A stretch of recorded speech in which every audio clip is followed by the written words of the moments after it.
Greetings, ladies and gentlemen, my name is Tolos and welcome to my den. Welcome to my lovely little home. And today, nerds, we are talking about Record of Ragnarok. A fight in Record of Ragnarok. Again. Now, as you guys know, I love Record of Ragnarok.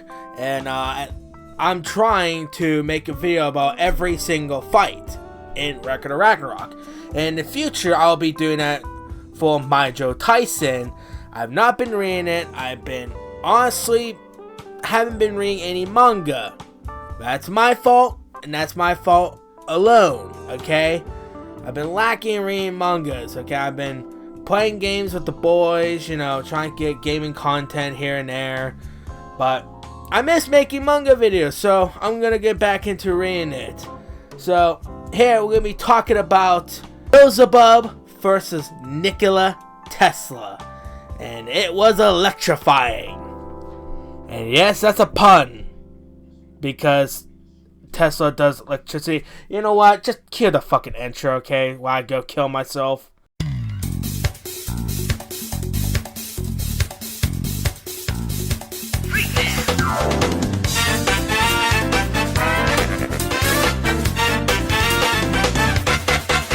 Ready?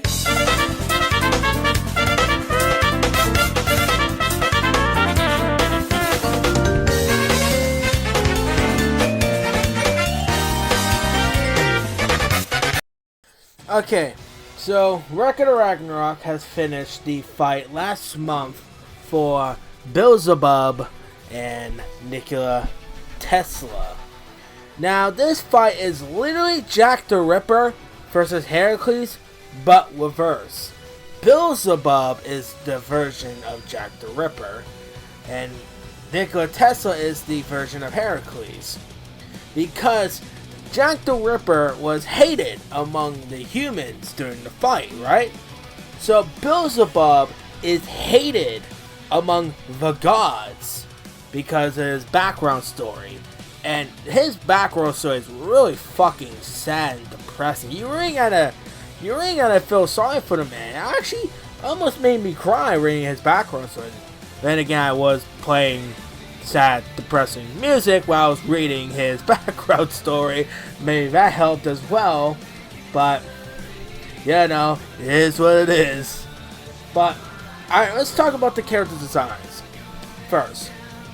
So, Beelzebub, he looks pretty fucking cool. I really like his style. He's, you know, neat and clean, but also, like, threatening in a edgelord way. I like it. Nikola Tesla, on the other hand, literally became fucking Iron Man. Like, what did she expect? I was thinking, like, he, like, summons, like, lightning poles. And, like, you know, because the light, you know, the Tesla coils. And make that as his weapon. No, the motherfucker's like, yo, Iron Man was so cool. I'm just gonna become fucking Iron Man. Oh, shit. Well, to be fair, Nikola Tesla's battle suit looks fucking awesome. And I hope someone cosplays that in the future, because I will fucking, like, I'll be happy to see that, okay? It looks fucking badass. The artwork during this whole fight was greatness. The artwork was absolutely fucking insane in this fight. And speaking of the fight, I really want to see Beelzebub versus Nikola Tesla in animation. I'm also kind of worried about it because there's a lot of fast punching. Because Tesla's suit makes his punch go really fast. And we all know what happened to Adam vs. Zeus in Record of Ragnarok's animation. It was not the best. Okay? So, Beelzebub vs. Nikola Tesla was electrifying. Yes, it's a pun.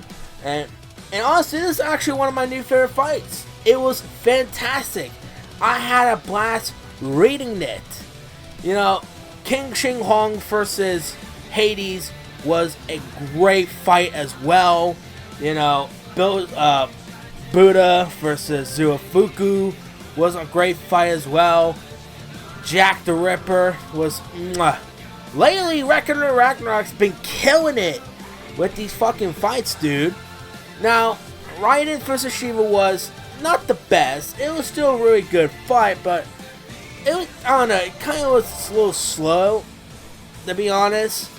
But Beelzebub vs. Nikola Tesla, that is just high speed, motherfucker. It's just high speed.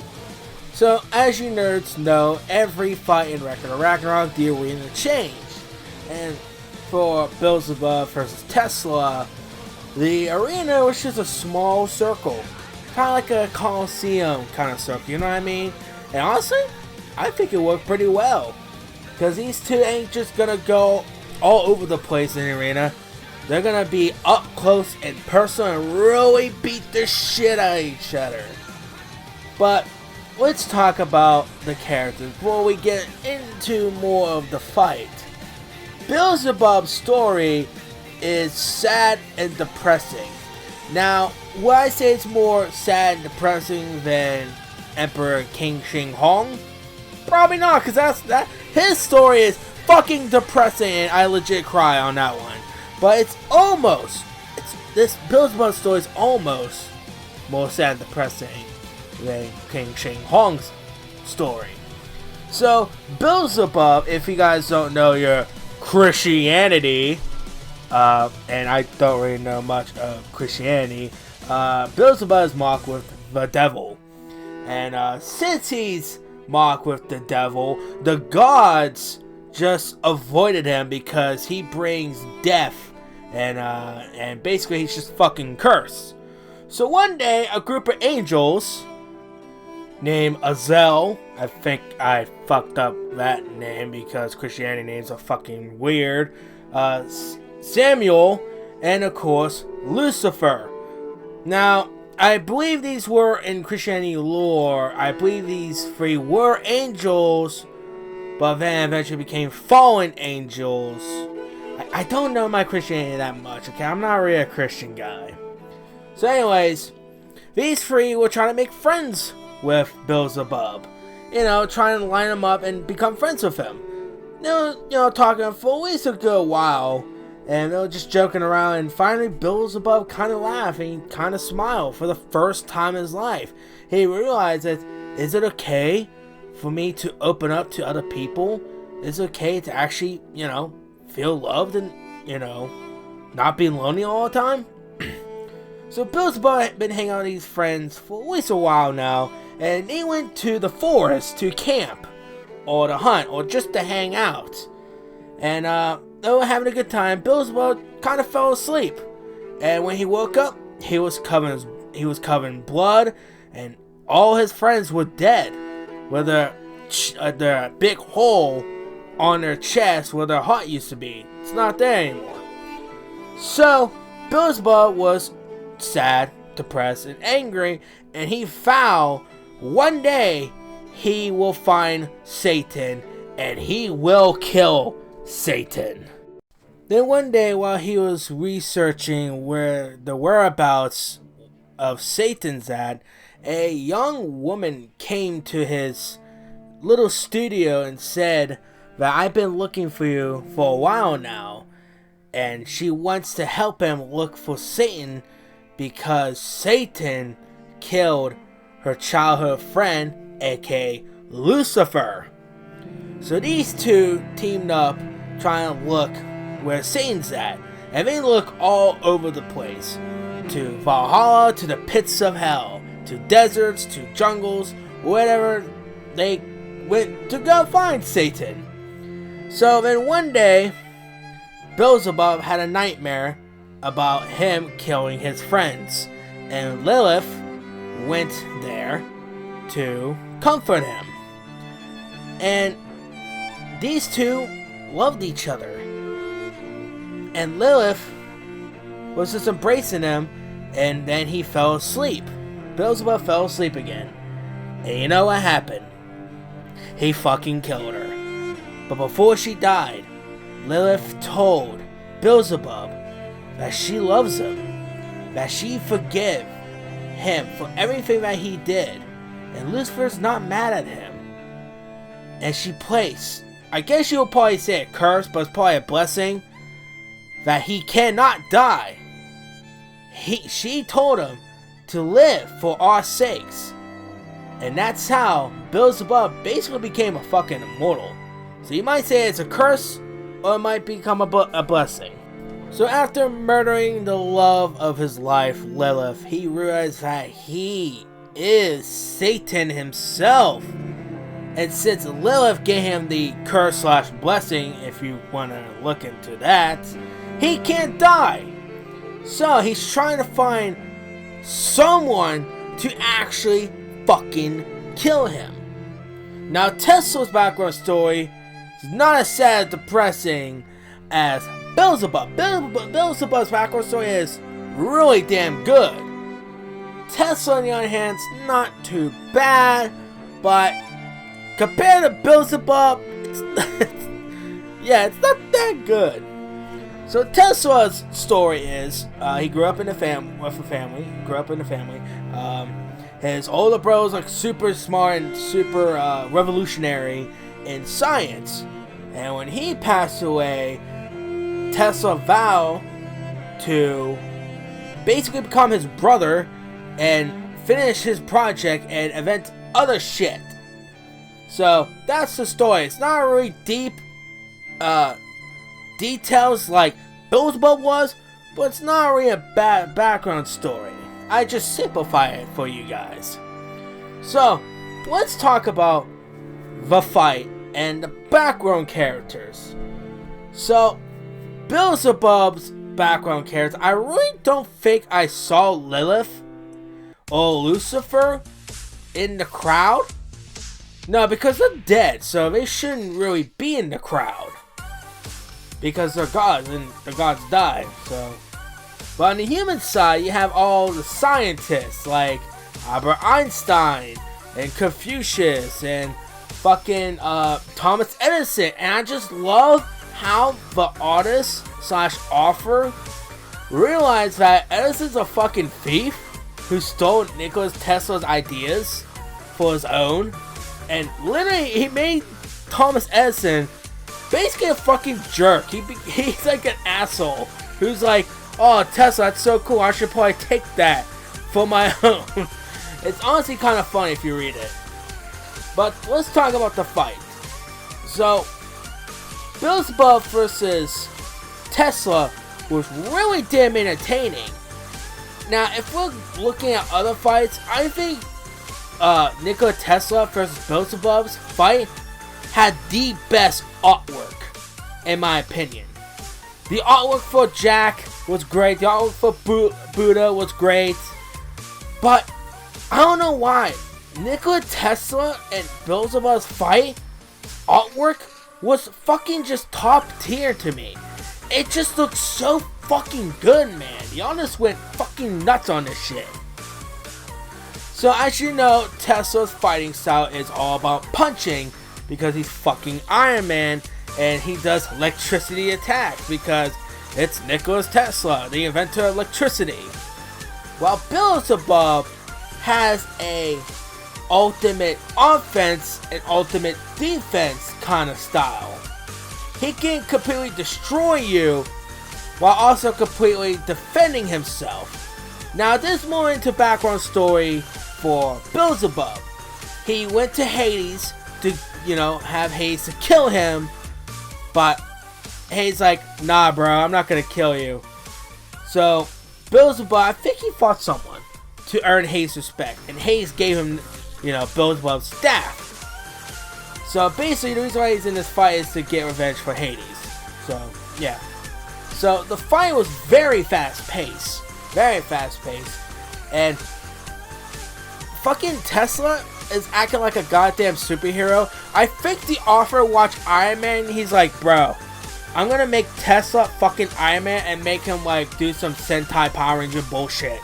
And that's what literally is, man. So Tesla's power is literally his suit, and literally he has three, I think he called it Tesla coils, one on his arms, both arms, and one in his chest. And while this is activated, he is super strong and super fast. But the problem is, Beelzebub's staff has the ultimate defense. it can create a fuck you barrier, but also his other hand can create a fuck you attack.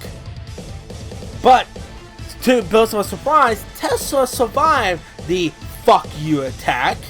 Okay, so Tesla it's literally like Heracles. He's having a blast fighting a strong opponent. He's having a blast. He's having the time of his life. And doing his ass kickery, he created a lightning prison called the Prison of the Gods, or the Gods of Prison, something like that. Definitely the Prison of the Gods. The website I use, you can leave comments, and someone literally put Hell in a Cell or Thunderdome.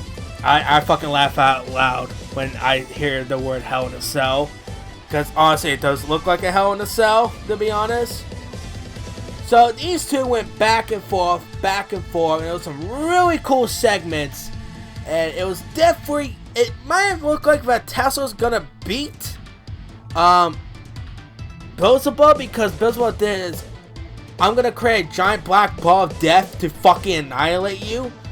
And Tesla did that. He survived Beelzebub's I'm gonna create a big fucking ball to fuck you over attack. And Tesla survived that.